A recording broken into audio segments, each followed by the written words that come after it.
Hello les enfants, bon sabbat!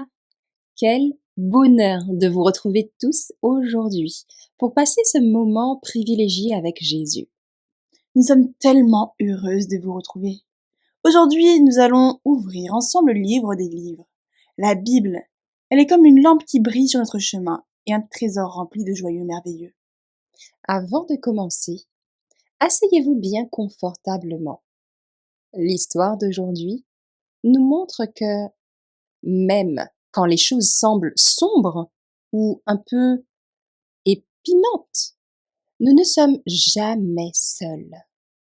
Jésus, notre berger, veille sur nous avec beaucoup de tendresse. Les enfants, notre histoire se passe il y a longtemps, après que Jésus soit retourné au ciel.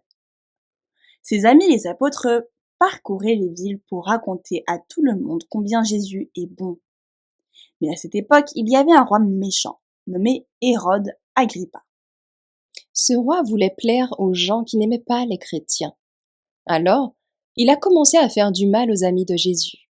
Il a même fait arrêter Pierre, l'un des meilleurs amis de Jésus, pour le jeter dans une prison sombre et bien gardée. Imaginez un peu. Pierre était dans une cellule au fond d'une prison. C'était sombre et froid. Le roi Hérode avait tellement peur que Pierre s'échappe qu'il avait mis 16 soldats pour le surveiller. Pierre était même attaché avec 2 grosses chaînes à 2 soldats, un de chaque côté. 16 soldats et 2 chaînes. Ça semble impossible de sortir de là, n'est-ce pas? Mais savez-vous ce que Pierre faisait? Il ne pleurait pas. Il n'avait pas peur. Il dormait tranquillement entre ses gardes. Il avait dans son cœur quelque chose que personne ne pouvait lui enlever. La paix de Christ. Parce qu'il savait que Jésus était son ami. C'est vrai. Et pendant que Pierre dormait, il se passait quelque chose de magnifique ailleurs. Tous les amis de Jésus, ceux qu'on appelle aujourd'hui l'Église, s'étaient réunis dans une maison. Et que faisaient-ils à votre avis? Ils ne préparaient pas de plans secrets pour casser les murs de la prison. Non. Ils faisaient quelque chose de bien plus puissant. Ils priaient Dieu avec ardeur, c'est-à-dire intensément, de tout leur cœur pour Pierre. Les enfants, la prière, c'est comme parler à un ami très aimé, à qui on confie tout. Et la Bible nous dit que l'Église priait sans cesse. Il demandait à Dieu de protéger Pierre, car il savait que rien n'est trop difficile pour Dieu.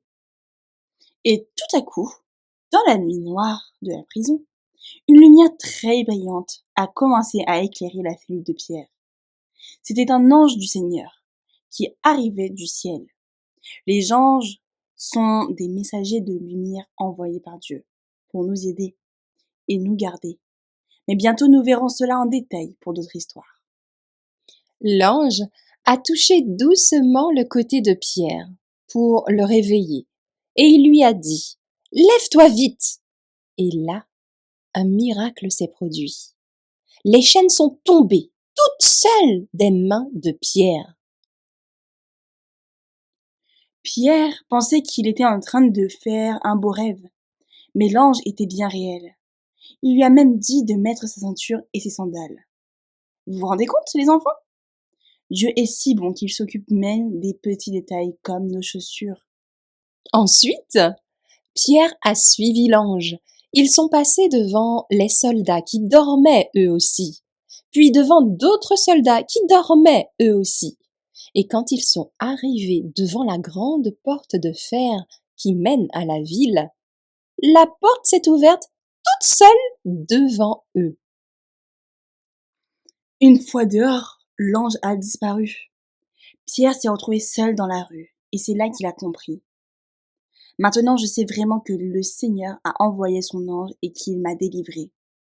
Il est alors couru vers la maison où ses amis, ses frères et sœurs, unis par la parole de Dieu, étaient en train de prier. Ah, c'est ma partie préférée. Pierre frappe à la porte. Une jeune fille nommée Rhode s'approche pour écouter. Quand elle reconnaît la voix de Pierre, elle est tellement contente qu'elle oublie d'ouvrir la porte. Elle court à l'intérieur et crie « Pierre est à la porte !» Mais les amis de Jésus, qui pourtant étaient en train de prier, ont eu du mal à le croire. Ils disaient « Impossible !» Mais Pierre continuait de frapper. Quand ils ont enfin ouvert la porte, ils ont vu Pierre, et il était dans un grand étonnement et une joie immense. Dieu avait exaucé leur prière d'une manière magnifique. Les enfants, que nous apprend cette belle histoire pour aujourd'hui? Moi, je retiens que Jésus entend toujours nos prières. Parfois, nous pouvons nous sentir comme Pierre dans une situation un peu coincée ou difficile. Peut-être qu'on a peur du noir ou qu'on est triste parce qu'un ami nous a dit une parole méchante. Dans ces moments-là, souvenez-vous que Jésus est votre meilleur ami. Vous pouvez lui parler tout simplement comme Pierre le faisait. Et même si vous ne voyez pas d'ange avec vos yeux de tous les jours, la Bible nous promet que des anges sont là, tout près de nous, pour nous protéger et nous apporter la paix du ciel. En plus, nous pouvons aussi faire comme les amis de Pierre. Nous pouvons prier les uns pour les autres. Si un ami est malade ou si papa et maman sont fatigués, notre prière peut leur apporter beaucoup de force et de courage.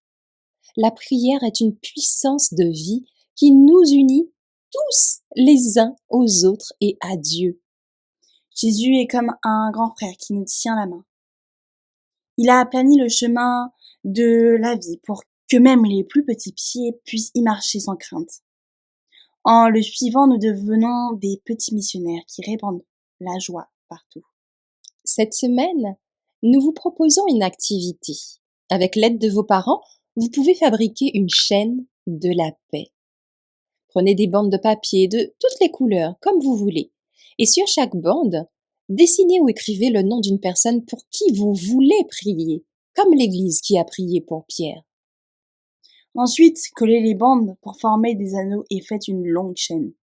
Chaque fois que vous prierez pour quelqu'un, vous penserez à Pierre, dont les chaînes sont tombées parce que Dieu est puissant et plein d'amour.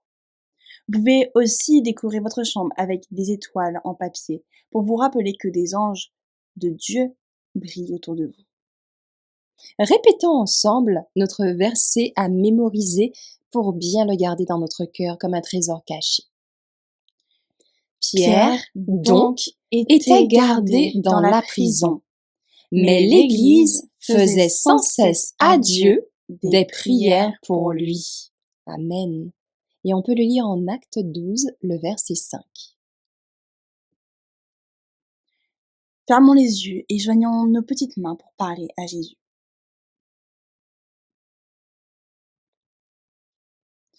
Père éternel, merci parce que tu es notre meilleur ami et notre berger. Merci d'avoir envoyé ton ange pour délivrer Pierre de la prison. Nous savons que tu es toujours le même aujourd'hui et que tu nous aimes plus que tout. Aide-nous à ne jamais avoir peur, car tes anges campent autour de nous. Apprends-nous à prier avec amour pour nos amis, frères et sœurs et nos familles. Garde nos cœurs purs et joyeux. Sois avec nous pour le moment d'étude qui va suivre. Au nom de Jésus. Amen.